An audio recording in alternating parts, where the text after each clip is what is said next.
Bonsoir, merci de nous rejoindre. Vous êtes sur Canal 3 et voici les titres de ce 20h. Aéroport international de Ouagadougou, fin des travaux de rénovation annoncés pour le 30 décembre prochain. Et puis faux médicaments, la police met la main sur 2,5 tonnes de produits prohibés.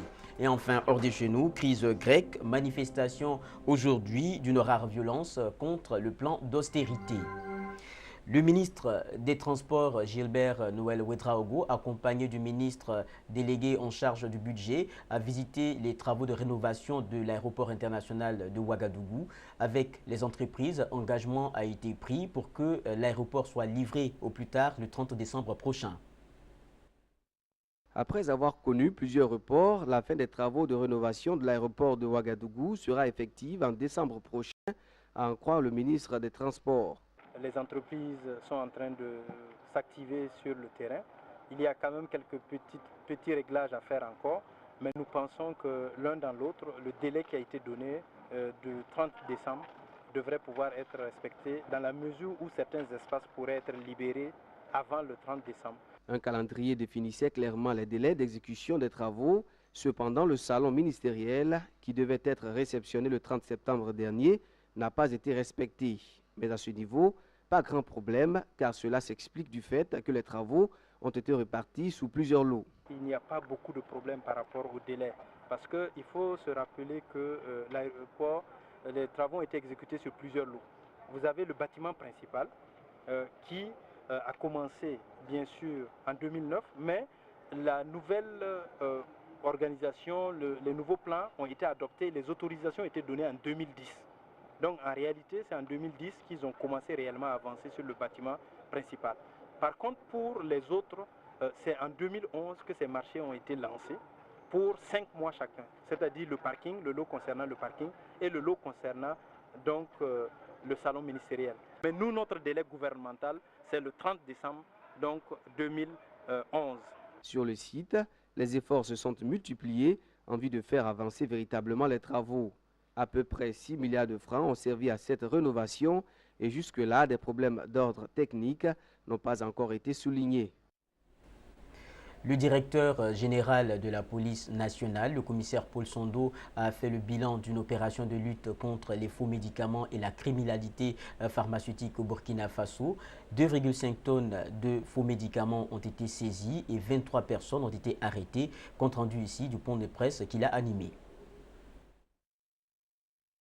Des produits pharmaceutiques contrefaits saisis, voici le fruit d'une opération menée par la police nationale en collaboration avec Interpol, avec l'appui d'autres corps paramilitaires que sont la police municipale et la douane.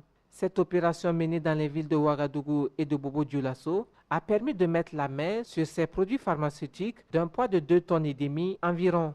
Au total, 23 personnes, dont 15 à Bobo-Dioulasso et 9 à Ouagadougou, ont été interpellées dans cette affaire et mises à la disposition de la police judiciaire. Et selon le représentant d'Interpol dans cette opération, la prolifération des médicaments contrefaits se justifie par son caractère lucratif. Si vous investissez par exemple 1000 francs CFA pour vendre les faux médicaments, vous sortez 1000 francs CFA de votre poche. Vos profits seront de 450 000 francs CFA.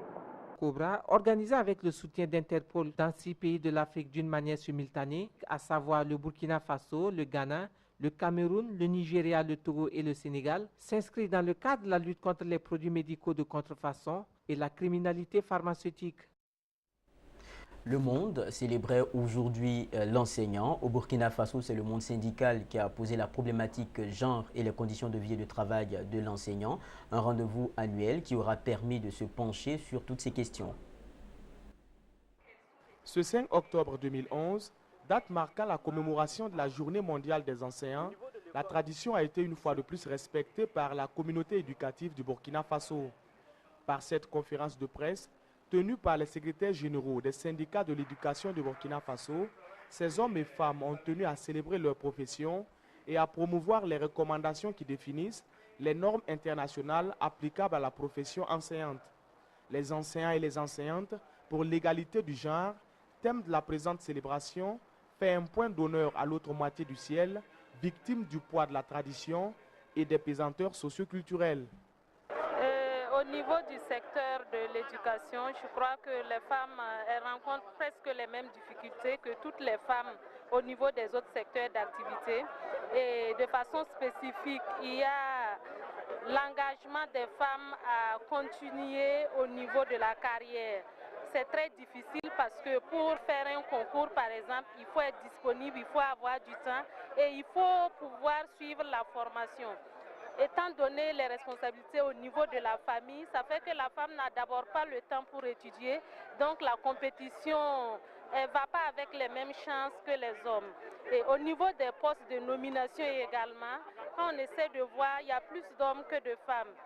Dans la foulée de cette célébration, il est prévu entre autres une cérémonie de distinction des enseignants les plus méritants, un séminaire de formation sur la problématique du genre et un panel qui se tiendra courant octobre.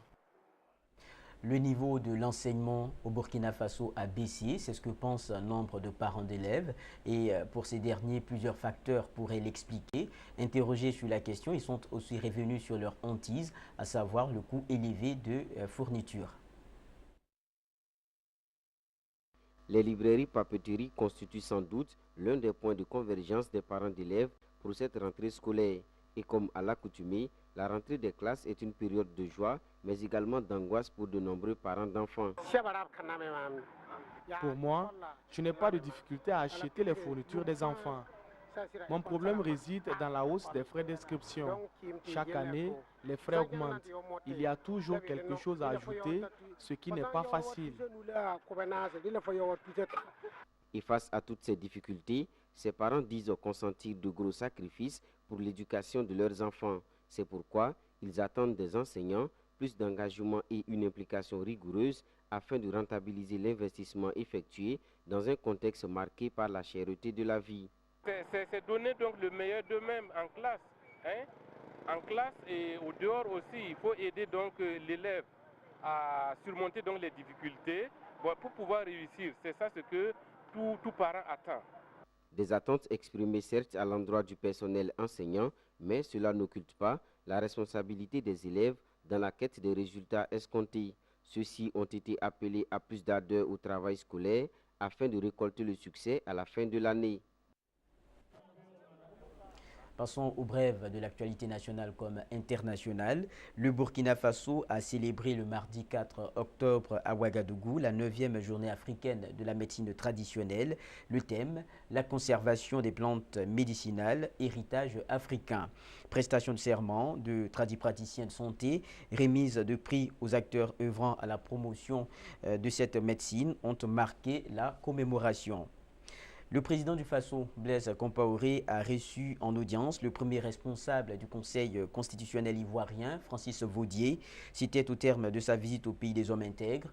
Il a échangé avec son hôte sur les consultations électorales prochaines dans son pays et le rôle stabilisateur que devrait jouer son institution. Charles Blé-Goudé, ex-ministre de la Jeunesse et chef des jeunes patriotes pro-Gbagbo, a dans un message réclamé une nouvelle commission électorale et un report du scrutin en Côte d'Ivoire. L'actuel CEI ne saurait, selon lui, garantir des législatives justes et libres. Figure de proue du régime déchu, il est sous le coup d'un mandat d'arrêt international lancé par la justice ivoirienne. Nous passons à présent à l'actualité toujours hors de nos frontières, mais en images. La course à la présidentielle sénégalaise de 2012 a commencé. Le maire de Saint-Louis a lui déjà annoncé sa candidature, prenant de court la coalition à laquelle il appartient, coalition de l'opposition. Le secrétaire général du Front pour le socialisme et la démocratie, Benno Djoubel, FSDBJ, Cheikh Bamba Dièye, a déclaré dimanche à Thiès qu'il était candidat à l'élection présidentielle 2012. Il s'affranchit ainsi de la coalition de l'opposition Benno Siggil Sénégal qui peine à proposer un candidat unique pour la prochaine élection présidentielle. Mes chers compatriotes, du haut de cette tribune, dans cette ville charnière, dans cette ville carrefour, dans cette ville barycentre du Sénégal, j'ai l'honneur et le privilège, mais surtout l'engagement et la détermination, avec certainement l'autorisation de mon parti, le FSDBJ, que je vais solliciter lors de son prochain congrès en novembre, pour dire solennellement que si le FSDBJ me l'autorise, je serai candidat à l'élection présidentielle. Cheikh Bamba Dièye, qui est aussi maire de Saint-Louis, a souligné lors d'un discours qui a emballé les jeunes de son parti que les candidats vieux doivent aller à la retraite politique et laisser les jeunes propres, intègres et compétents reprendre le flambeau. Notre engagement auprès de Cheikh Bamba Dièye, ce n'est pas parce qu'exclusivement nous sommes du FSD/BJ, mais c'est parce qu'en réalité, nous avons préféré ne pas faire perdre à notre pays un homme d'une moralité, d'une probité, d'une intégrité, d'un patriotisme avéré et qui n'a jamais été pris à défaut. Pour le mener au palais présidentiel au soir du 26 février 2012, Cheikh Bamba Dièye prône la justice, la transparence et la bonne gouvernance pour créer la rupture et le changement dont ont soif les Sénégalais. C'est terminé pour ce rendez-vous d'information. Merci de l'avoir suivi. À demain, même heure, même canal.